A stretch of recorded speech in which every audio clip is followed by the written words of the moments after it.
has taken place in Florida. I like to liken racism to the water moccasin.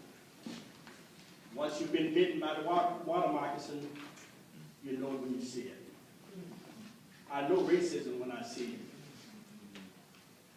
In Florida, they're trying to say racism had nothing to do with it. Here's a young man walking down the street on his way home. White man following him. And the man said that he killed him because he was protecting his space. That's what he said.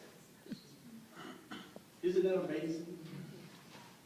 You stalking a man, overtakes him,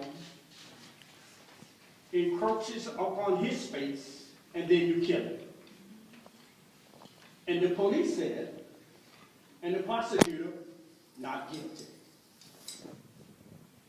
Reminds me of what happened in 1955 down in Monday, Mississippi. My cousin,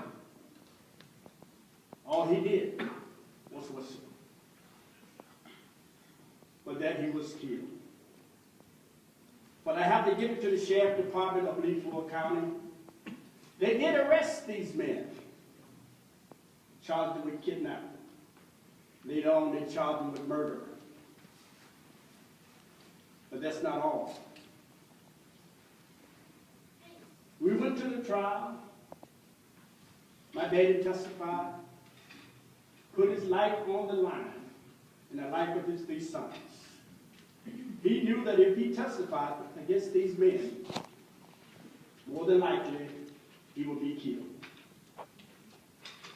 But this is what he said. He said, a man has to do what a man has to do. He told one man, he said, I know one thing. I know I'm going to testify. Whether I live, I don't know. We all know the verdict.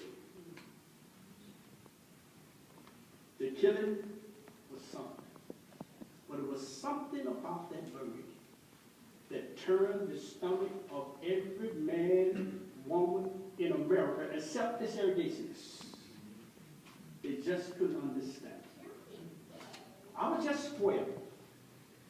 I knew we had a verdict of guilt.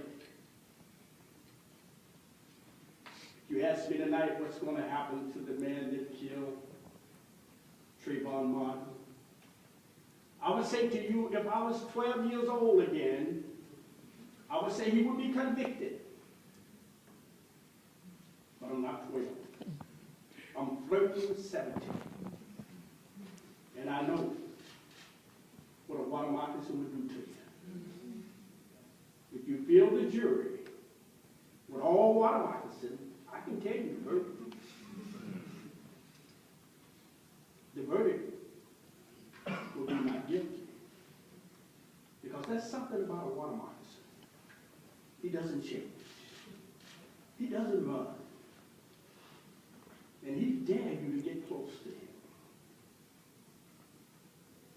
That's where we are. It just come from when I tell young black men everywhere I go. I said, we're not living under Jim Crow now, but we're living under the son of Jim Crow. He said, what does that mean? I said, we don't have equal protection under the law. I'd like to say something to Chicago. I know there ain't no policemen in here. I don't care if you're in here now.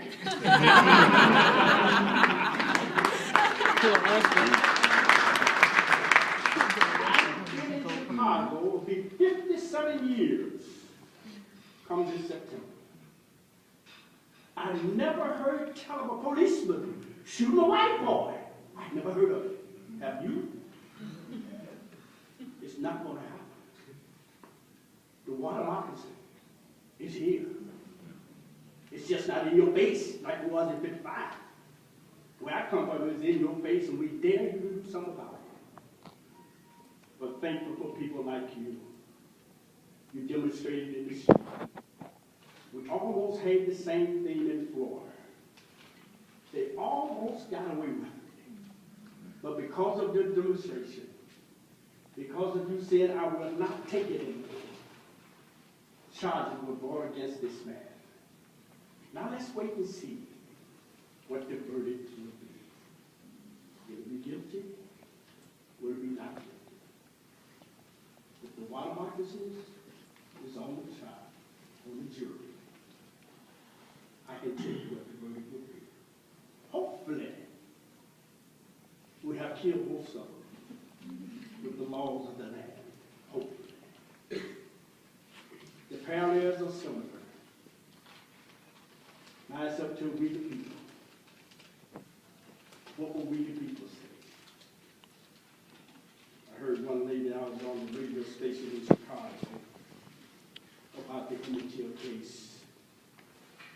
Then I'm finished.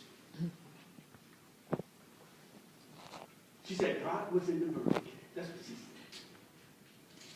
Now, I have to tell you that she was a wise. God was in the verdict. I grabbed the mic. And I screamed in the radio. I said, God wasn't on that jury. It was we the people. Anglo-Saxons. They rendered the verdict. The men that killed Emmett Till never paid for it.